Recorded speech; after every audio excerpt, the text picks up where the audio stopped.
respected parents of the student community, respected my teaching and non-teaching colleagues and dear students, good morning, नमस्कार व आदाब। कहते हैं इस रंग बदलती दुनिया में अरमान बदलते रहते हैं, छत तो सदा एक रहता है, मेहमान बदलते रहते हैं। जैसे कि आप सभी जानते हैं कि पिछले कई सालों से ये PTM प्रोसेस जो है चला आ रहा है और हमारे एकेडमिक शेड्यूल के अनुसार हर महीने की 26 तारीख को ये प्रॉपर शेड्यूल जो है, शेड्यूल के अनुसार ये सिस्टम जो है ऑर्गेनाइज किया जाता है ताकि हम आपस में इंटरेक्ट करें और हम दोनों यानी कि हम पेरेंट्स हूँ या टीचिंग कम्युनिटी हूँ, हम दोनों का टारगेट एक होता है कि हमारे जो स्टूडेंट्स हैं, आपके जो बच्चे हैं, हमारे जो बच्चे हैं, इनको पार्टिकुलर ऑब्जेक्टिव अचीव करवाने में उनकी हेल्प करें। क्योंकि एजुकेशन जो है ये ऐसा प्रोसेस है जिसमें 3 पार्ट्स का कॉम्बिनेशन होना बहुत ही आवश्यक है। एक पार्ट पे हमारी स्टूडेंट कम्युनिटी आती है, दूसरे पार्ट पे हमारी पेरेंट्स कम्युनिटी आते हैं और तीसरी साइड में जो है हम टीचिंग कम्युनिटी वाले लोग हैं। जब हम तीनों जो है, तीनों का मुद्दा क्या है, एजुकेशन को अचीव करना है, एजुकेशन को प्रोवाइड करना है और हमारी जो स्टूडेंट कम्युनिटी है इनको अकॉर्डिंग टू नीड जो है इनके अंदर हम स्पिरिचुअलिटी पैदा करें। खाली हम इनको पढ़े लिखी हुई मशीनें का तैयार करें, बल्कि इनके अंदर स्पिरिचुअलिटी, इनके अंदर मॉरलिटी, इनके अंदर डिग्निटी जो है वो क्रिएट करने की कोशिश करें। और ये तभी पॉसिबल हो सकता है जब हम हमारी साइड से टीचिंग जो फ्रेटर्निटी है वो और पेरेंट्स कम्युनिटी जो है वो मिल करके एक दूसरे की कोऑर्डिनेशन में काम करें और हमारी रिस्पॉन्सिबिलिटी जो हम अपने ढंग से निभाएं और आपकी जो रिस्पॉन्सिबिलिटी जो है आप प्रॉपरली जो है हमारे साथ कोऑर्डिनेट करके चलें ताकि हमारे जो स्टूडेंट्स हैं वो किसी मंजिल पर जाके पहुँचें। आज के दिन की आपको मैं बहुत बहुत बधाई देना चाहूँगा। मैं तो ये फर्स्ट टाइम मीटिंग जो है वो अटेंड कर रहा हूँ क्योंकि हम जो है 3 लोग, मैं इकोनॉमिक सब्जेक्ट का यहाँ पे लेक्चर हूँ, मेरे साथ केमिस्ट्री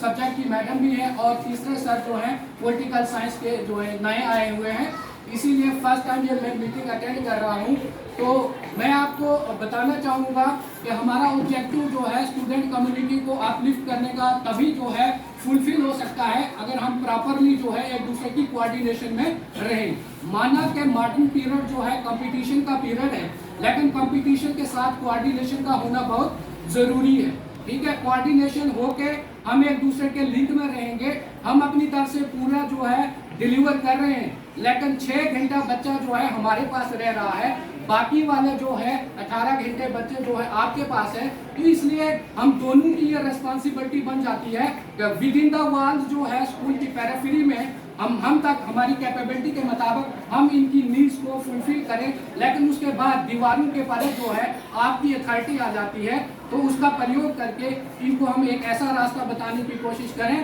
ताकि ये सिर्फ पढ़ी लिखी मशीनें ना हों, एजुकेटेड वो नहीं, वो सिर्फ पढ़ा लिखा हो नहीं, बल्कि समाज के अंदर वो स्पिरिचुअलिटी उसके अंदर होनी चाहिए, बुजुर्गों के साथ बातचीत कैसे करनी है वो उसको आना चाहिए, हमारी जो है सोशल रिस्पॉन्सिबिलिटीज क्या है उनको फुलफिल करना चाहिए। और इसी दिन के साथ साथ मैं एक और रेफरेंस देना चाहूँगा कि हमारे देश के अंदर एक मुहिम चली है, आज़ादी का महा उत्सव जो है हम मनाने जा रहे हैं, जिसमें हम घर घर जो है तिरंगा जो लहराने की एक मुहिम जो है पूरे देश के अंदर चल रही है। और हम भी यहाँ पे ये कोशिश कर रहे हैं कि ये वाला जो प्रोसेस जो ये वाली जो एक किस्म की योजना जो चल रही है उसको हम सक्सेसफुल बनाएं, ताकि हमारे देश के अंदर, जैसे हम जानते हैं कि तिरंगा जो है हमें क्या सिखाता है, हमें तिरंगा जो है घुल मिल के एक साथ रहना सिखाता है। ये हमारा एक राष्ट्रीय चिन्ह है जिसके अंदर आप देखते हैं 3 रंग से तिरंगा बना हुआ है और 3 रंग से जो है ये जो है 3 रंगों से हमारी जिंदगी जो है हमें किस तरह लेके जानी है। हमें हमेशा ये कोशिश करनी है कि हम यूनिटी में रहें, मिलजुल के रहें। हमारे ऊपर जो रिस्पॉन्सिबिलिटी है, चाहे हम लेबर क्लास का काम करते हूँ, चाहे हम फार्मर्स का काम करते हूँ, चाहे हम डॉक्टर का काम करें, चाहे हम टीचर का काम करें, हम इस डेडिकेशन से काम करें कि हम जो है अपनी समाज का भला कर सके, अपने देश की जो डेवलपमेंट है उसको आगे बढ़ाने में जो है कोशिश कर सके। जैसे आपके को मालूम है तिरंगे के 3 रंग जो है हमारी सोच को बढ़ाने की जो है एक किस्म का संदेश देते हैं। जैसे तिरंगे में आपके पास सबसे पहले जो है सैफरान कलर, जिसको आप केसरी रंग कहते हैं, तो केसरी रंग हमें सिखाता है कि हमें अपनी लाइफ को, अपने जीवन को हमेशा इस ढंग से तैयार करके रखना है कि अगर अपने देश की खातिर हमें अपनी जीवन की बनी भी चढ़ानी पाए तो हमें पीछे नहीं हटना चाहिए। दूसरा हमारे पास जो व्हाइट कलर, जो हमारे तिरंगे का दूसरा रंग सफेद रंग है, वो हमारे लिए शांति का प्रतीक है। वो हमें क्या संदेश देता है कि हमें अपने समाज में, हमें अपनी सोसाइटी में अपने जीवन को इस ढंग से घुल मिल के रहना, किस ढंग से चलाना है ताकि हम यूनिटी में रहें, एक दूसरे को दुख दर्द को समझ पाएं और तब जाकर के हम एक सक्सेसफुल सोसाइटी जो है बन सकते हैं। तीसरा कलर जो आपके तिरंगे का है वो ग्रीन है, सबज है। वो क्या संदेश देता है ताकि हम गतिशील प्रोग्रेस करते रहें, हम कहीं भी रुके ना, चाहे हम किसी भी क्लास को बिलोंग करते हूँ, किसी भी सिस्टम को बिलोंग करते हूँ, हम हमारे ऊपर जो रिस्पॉन्सिबिलिटी हो वो दिल से निभाएं, इस ढंग से निभाएं कि हमारे बाद जो न्यू जनरेशन जो आए या आने वाली होंगी वो उसका बेनिफिट जो है वो उठा पाए। तो यही जो है संदेश जो घर घर हम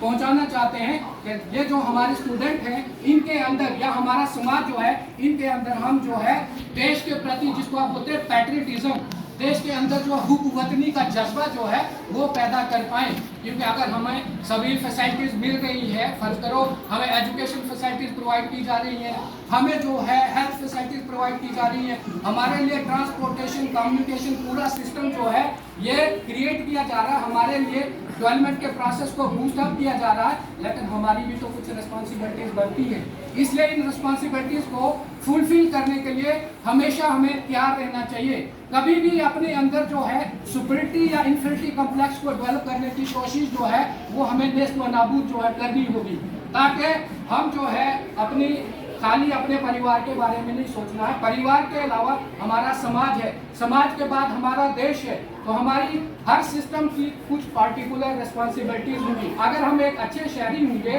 पढ़े लिखे शहरी होंगे, अपनी जो है समाज के प्रति अपनी रिस्पॉन्सिबिलिटीज को जो है अच्छे ढंग से समझते हैं, पूरे समाज के मुताबिक जो है अपनी लाइफ को लीड करने की कोशिश करते हैं, तो हमारा समाज जो है एक अच्छी सी जगह रहने के काबिल बन जाती है। और हम में से कौन सा इंसान जो है वो एक ऐसी सोसाइटी में नहीं रहना चाहता जहाँ पे पीस हो, जहाँ पे शांति हो, जहाँ पे अमन हो, जहाँ पे प्रॉस्पेरिटी हो, जहाँ पे खुशहाली हो। हर एक की कोशिश तो यही होती है। तो हमारे ये जो तिरंगा वाली मुहिम जो है ये भी इसी बेसिस पे पूरे देश के अंदर जो है वो चलाई जा रही है। और इसमें आपको ये मालूम होना चाहिए कि 13 अगस्त से लेकर के 15 अगस्त तक जो है हर घर में हमारे घरों के छतों पे तिरंगा जो है वो लहराना चाहिए। ये हमारा अभिमान है, हमारी शान है, हमारे देश की शान है। इस तिरंगे की खातिर जो है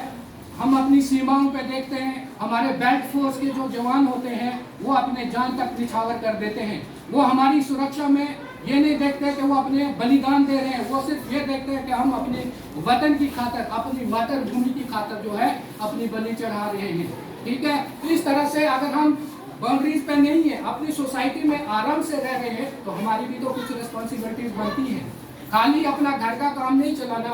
हमें सोचना अपने परिवार के अलावा हम समाज के भी एक मेंबर हैं, समाज के अलावा हम एक स्टेट के जो है मेंबर हैं, स्टेट के अलावा हम पूरे देश के जो सिटीजन्स हैं। एक तरफ से अगर हमें फंडामेंटल राइट चाहिए, हमें अपने बुनियादी हकूक चाहिए, तो बुनियादी हकूक होने के साथ साथ हमारी कुछ रिस्पॉन्सिबिलिटीज भी होती हैं। उन रिस्पॉन्सिबिलिटीज को हमें प्रॉपरली फुलफिल करना है। ठीक है, तो तिरंगा को हमें ये नहीं समझना कि हमारे ऊपर ये बोझ है, हमें ये लहराना नहीं, हमें इसको एक्सेप्ट कर देना चाहिए। क्योंकि अगर हम जो है किसी चीज को अडॉप्ट कर लें, अपनी मर्जी से अडॉप्ट करें, तो उसे हम और खुशहाली से जो है आगे बढ़ाने की उस मुहिम को एक पार्टिकुलर रिस्पॉन्सिबल एलिमेंट हम बन सकते हैं। तो जैसे तिरंगा, जैसे हम चाहे हम हिंदू हूँ, चाहे हम मुसलमान हूँ, चाहे हम सिख हूँ, चाहे हम ईसाई हूँ, तो मैं थोड़ा सा एक पर्सनल आइडियोलॉजी ऑब्जर्वेशन बताना चाहता हूँ कि वो कौन सा रंग है जो तिरंगे में मौजूद नहीं है। वो तिरंगा हमें क्या संदेश देता है कि हम किसी भी कम्युनिटी को बिलोंग करें, तो हमें घुल मिल के रहना है,